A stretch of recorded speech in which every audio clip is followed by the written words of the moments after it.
So, chapter 13 of Canto 5. Let's have a go at trying to chant this verse. It's a long one, actually. It's not one of those which is simple. Sovirapati rapi sujana samavagata paramatma satatva atmani avidya yaropitam chadehatma matim vishasarja evam hi nipa bhagavat ashrita shritan anubhavaha. Brianch. After receiving lessons from the great devotee Jadabharata, King Rahugana of the state of Sauvira, became completely aware of this constantly position of the soul. He thus gave up the bodily conception completely. My dear king, whoever takes shelter of the servant of the Lord is certainly glorified, because he can without difficulty give up the bodily conception. Good.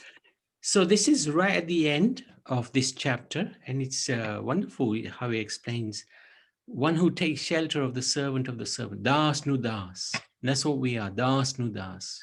We're not servants of Krishna, we're servants of the servants of the servants of the servants of Krishna. And when we take that humble attitude and take shelter of such a servant, then we can easily overcome this bodily conception, under which 99.99% of the world is completely trapped. And that's what happened with this king. He took shelter of Jadbharat, and he was able to become self-realized. So let's have a look at this chapter. Further talks between King Rahugana and Jadbharat. So this is where Jadbharat tells a story to the king. And he's using various, using the forest and the merchant as an example. The living entity who wanders on the path of material world accepts three types of fruits: auspicious, inauspicious, and mixed. He works very hard day and night, exactly like a merchant who enters a forest to get things to sell. However, he cannot really achieve happiness within this material world. So now, just to let devotees know, chapter 3 is these stories. 13. Sorry, chapter 13 is these stories. And then at the beginning of chapter 14, Parikshit Maharaj says to Sukadev Goswami, nice story, but I don't understand it. Explain it, please. So chapter 14 explains all of these points about the merchant entering into the forest. So tomorrow we're going to go through chapter 14, but we'll do a comparison of 13 and 14 as well. So we'll see the story and how it relates to the instruction. So it's very, very interesting. We've correlated the two, and it'll take a little while, but it's very interesting to go through. The tigers, jackals, and other ferocious animals in the forest are compared to wife and children who plunder the merchant. He also encounters mosquitoes, whirlwinds, crickets, fruitless trees, mirages, shallow rivers, forest fires, mountains full of thorny paths. So all of these are explained. For example, shallow rivers is explained to be the pseudo gurus or the false incarnations. So this is not explained in chapter 13, but it's explained in chapter 14 by Sukadev Goswami to Parikshit Maharaj. Sometimes he's swallowed by a python, falls into a dark well, goes after women, whilst unsuccessfully trying to counteract the natural disturbances of freezing cold, scorching heat, strong wind, excessive rainfall, and so forth. Sometimes he's cheated and goes to beg, borrow, or steal from others. So again, all of these, the python, the falling in the dark well, they're all explained in what they actually mean. Now, when the king was listening to Jad Bharat, he could understand, by the mercy of Jad Bharat, he could understand what all this meant. So he didn't ask for an explanation, and he became self-realized. Being afraid of roaring lions in the forest, the wandering merchant makes friends with cranes, herons, and vultures. Being cheated by the so-called swamis, yogis, and incarnation, he tries to leave them and come to the association of devotees. But due to the misfortune, he cannot follow the instructions of the spiritual master. So he instead returns to the association of monkeys who are simply interested in sense gratification and women. Sometimes he falls victim to an incurable disease, which is like falling into a mountain cave. He becomes afraid of death, which is like the elephant in the back of that cave. Oh, that's supposed to be Rahugana. Jad Bharat advises the king. So this is the final part of the chapter.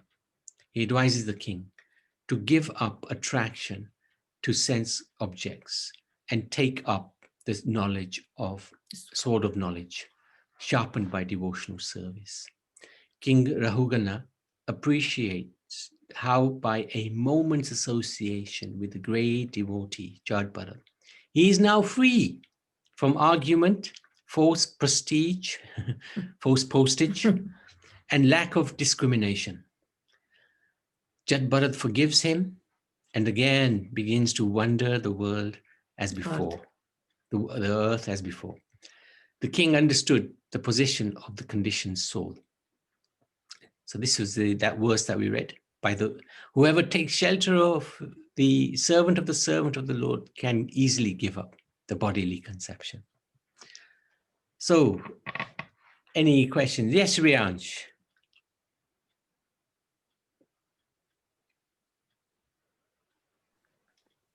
Excuse me, Prabhuji. Yes. Prabhuji, you told about that the servant of the servant of the servant of the Lord, that is Dasana Daso, that comes in 6th Canto, Rutasra Prabhuji. Very good. I'm impressed. How do you know that? My mother told me. Yay to your mother. Well done. Very good. Very good.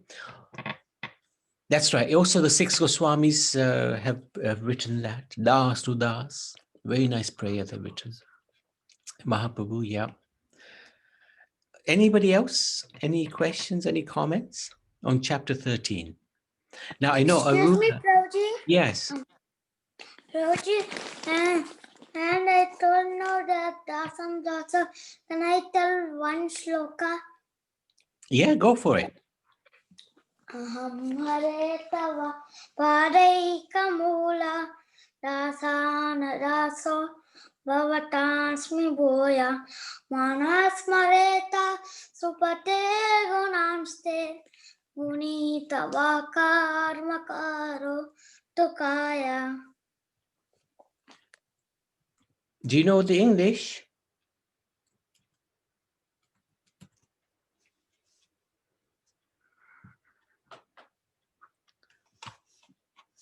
Or where is that verse from? From 6th Canto, Prabhuji. And do you know the number?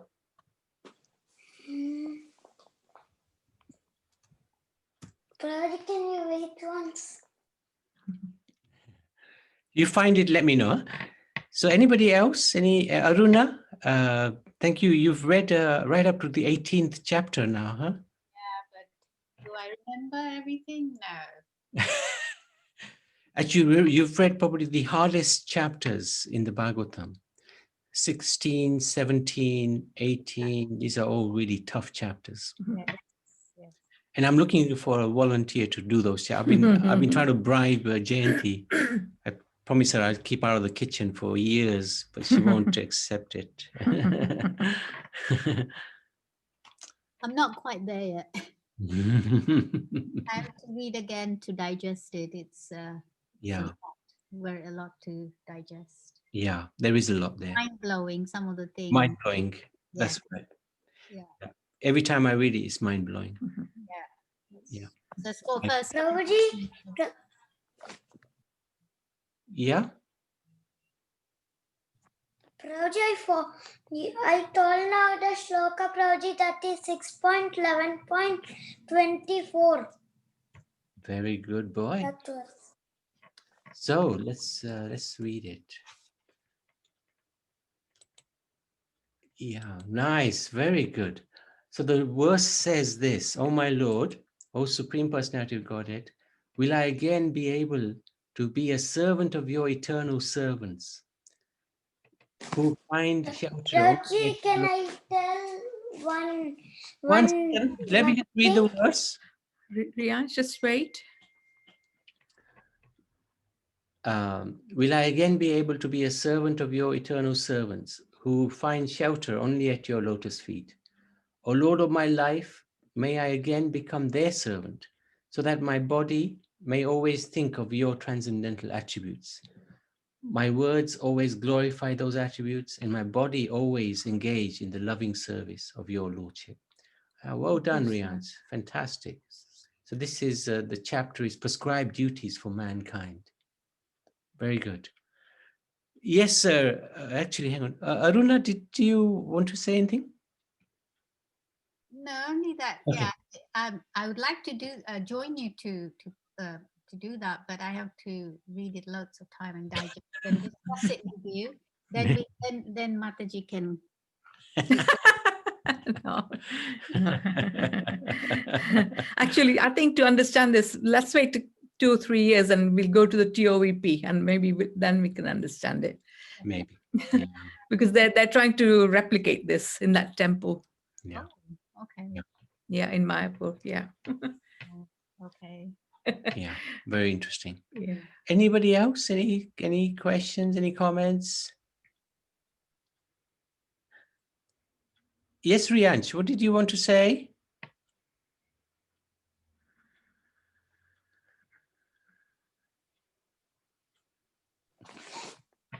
Prabhuji, that I want to tell something that from that shloka, that Vrittasura said that one should engage his mind, body, and senses. Mind, body, words in the devotional service of the Lord. Very good. That his mind thinking of the qualities of the Lord, his body in serving the lotus feet of the Lord, his words by telling and describing something about Lord. Very good. Yeah, well done.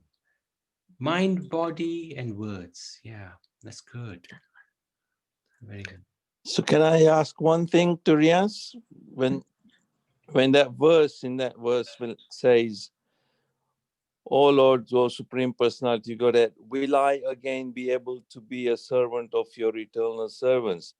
So who is actually saying that in that chapter, Canto 6, isn't it? Yeah. Hmm. Yeah, he said it. Vrittasura Prabhuji. Vrittasura in his prayer. Yeah. Yeah, Vrittasura Vrittasura, in his yes. prayer. In his previous life, Vrittasura was Chitraketu Maharaj, Yeah. and his son Yeah. was died, and he learned from his dead son, and then he got Lord Sankarsana in 5 days only, and then one time he is going in his flying plane, and he saw Kailash, and there he saw Parvati Devi sitting on Shiva's lap, and he was laughing, and Parvati Devi caused that you will become a demon in your next life. Yeah, And yeah. that's why he came into the form of Vrittasura and fighted with Indra and gone to Godhead. Yeah, amazing pastime, amazing demon, isn't it, Vrittasura? Yeah. and his instructions. Thank you, Riyaj. Very nice. Well done. Well done. Well done. We'll come to 6th canto pretty soon as well when we end this 5th canto. So, That's wow, right. but the very important point about servant of your servants. Mm. So Yeah. thank you, Riyaj. Well done. Well done. So at the end of the chapter, Parikshit said to Sukadev Goswami that this was not easy for the unintelligent to understand the purport of this story, as it's difficult to extricate the exact meaning from the allegory, and requested him to give the direct meaning. So then chapter 14 goes into the direct meaning. We could have a quick look at chapter 14 because it's going to take a long time tomorrow. Not a long time, but it's going to take a little time. So unless there's any comments or questions, let's have a quick look at chapter 14. Is that okay, dear devotees? Okay. Yes, yes, fine. Okay. Yagya dharma pate kidi na punya yogaya sankhya sirase prakati swaraya Narayana narayana Narayana udaran Ashyamrigatvam apiya samudajaraha. Even though in the body of a deer, Maharaj Bharata did not forget the Supreme Personality of Godhead. Therefore, when he was giving up the body of the deer, he loudly uttered the following prayer: The Supreme Personality of Godhead is sacrifice personified.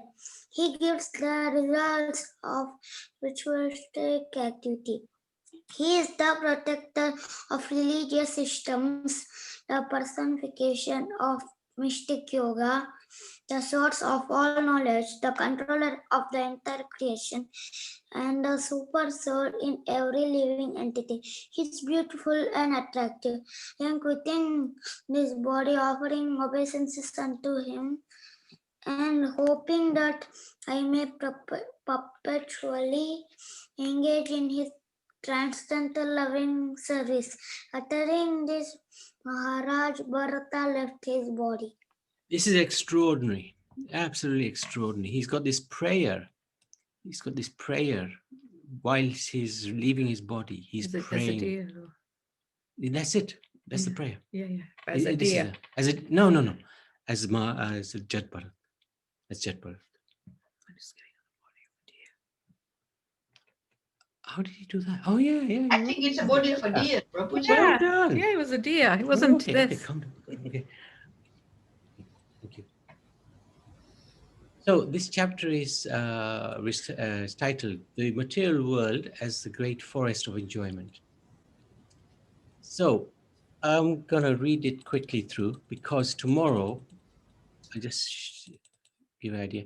We're gonna go through each verse more or less and describe what was spoken by Jat Bharat to King Rahugana and what was the actual meaning of what he spoke. What was the meaning of the story? Okay.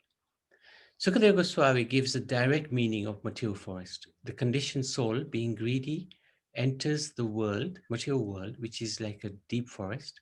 He uses his mind and 5 senses to acquire knowledge, and these bring about different bodies and different conditions. He is generally baffled in his search for relief, although sometimes he is relieved after great difficulty.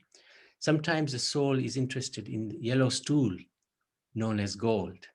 So interesting how Bhagavatam sees gold as the yellow stool and runs after it. The money he gains is actually meant for execution of religious principles, but it is taken away by the plundering senses, as well as family members who are compared to tigers and jackals, chasing a mirage in the desert. Again and again, he runs after material enjoyment, just as an animal runs after a mirage in the desert. Sometimes the conditioned soul receives cheap blessings from atheists. He then loses all intelligence in their association. This is like jumping in a shallow river. In this world, family life is exactly like a blazing fire in the forest, where one is burned by the fire of lamentation, there is not the least happiness, and gradually one becomes more and more implicated in unhappiness. A person desiring to cross over the ritualistic ceremonies of household life feels pain like the piercing of thorns and pebbles endured by attempting to climb the hill. Sometimes he becomes angry with his own family, sometimes bitten by snake-like enemies, sometimes followed by the python of sleep, sometimes he has illicit sex. Thus his suffering continues. He cannot keep his money, and thus it passes from one hand to another. Being unable to protect himself from the threefold miseries of material existence, the conditioned soul becomes very morose and lives a life of lamentation. Sometimes the conditioned soul takes shelter of vultures, buzzards, crows, and herons, which are compared to cheating yogis and man-made gods. Frustrated by being cheated, he next goes to the devotees to learn about real spiritual life. However, he cannot follow the principles, so he again returns to a monkey-like life of sex. In this way, the descendants of the monkeys intermingle with each other, and they're gradually known as Sudras, generally known as Sudras. Just as a monkey jumps from one tree to another, the conditioned soul jumps from one body to another, being subjected to the threefold miseries, and out of fear of the elephant of death, he falls into the darkness found in a mountain cave. Where there is cheating in money transactions, friends can become enemies. If one has no money, he may steal from others. Sometimes even enemies get married, but they again get divorced. Without accepting the devotional path, one cannot get out of the clutches of material existence. The conclusion is that no one can be happy in material life. Saintly persons who have controlled their senses and mind easily attain the path of liberation, the path back to Godhead. So that is an explanation of what is in the 13th chapter. Then Bharat's glories are just described. As a youth, Bharat Maharaj gave up everything because he was fond of serving the Supreme Lord. His youth was, of course, 10 million years, because that's how long he ruled. He could renounce everything because he was so attracted to the beauty, opulence, reputation, knowledge, strength, and renunciation of the Supreme Lord Krishna. Krishna is so attractive that one can give up all desirable things for his sake. And then simply by studying the life of Maharaj Bharat, one can attain all desirable things. If one submissively hears and chants about the all-auspicious Maharaj Bharat, one's lifespan and material opulences certainly increase. One can become very famous and easily attain promotion to the heavenly planets, or attain and whatever one desires can be attained. So this is Bhagavatam chapter 14 ki jai, Bharat Maharaj ki jai, Jad Bharat ki jai. So tomorrow we can go through the detail. This is quite a lot of detail of what the story means and what the story is and what it means. Any comments or any questions?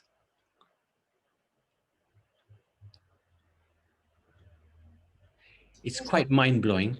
Yes, this is about Jad Bharat and Maharaj Bharat. And even if by knowing him and sort of attaining, we can attain, become to the heavenly planets or whatever our desires or longevity. So great fellow, great person, isn't it? Yeah. Maharaja Bharat, such a, and mentioning this in the Bhagavatam, it's great. Yes. And of course, after him, this whole planet was named. So he was Yes. a great king as well as a great devotee.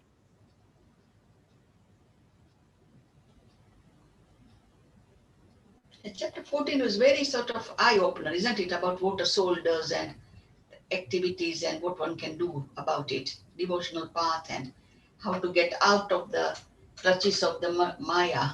So it's very, I think it's quite an important chapter in Srimad Very Bhagavatam. important chapter, yeah. That's why we'll spend a little time on it, Mm. because it describes us actually. Yes. if not in this life, in another life. In the Varnashram system. Yeah. So, but all the trappings of this world are described in chapter 14. Okay, Prabhuji. Good. Thank you so much. We can go to Lord Nrsimhadev.